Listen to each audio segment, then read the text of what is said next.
Hello मित्रांनो, आपलं एक नवीन एका व्हिडिओमध्ये स्वागत आहे. हे पहा मित्रांनो, मी आज बेणं काढत आहे. हळदीचं हळद लागवड करायची आहे. 2-4 दिवसात हळद लागवड करायची. हे पहा मित्रांनो, किती छान बेणं आहे, किती कोंब आलेत पहा.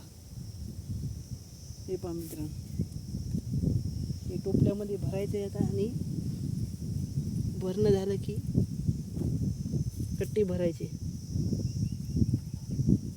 तर मित्रांनो, आता 2-4 दिवसामध्ये पाणी पडला की हळद लागवड करायची.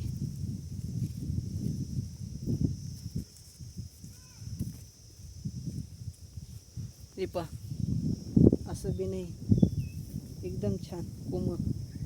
पहा इकडे किती कोंब आले. तर मित्रांनो, तुम्हाला जर व्हिडिओ आवडला असेल तर लाईक करा आणि चॅनलला सबस्क्राईब करा.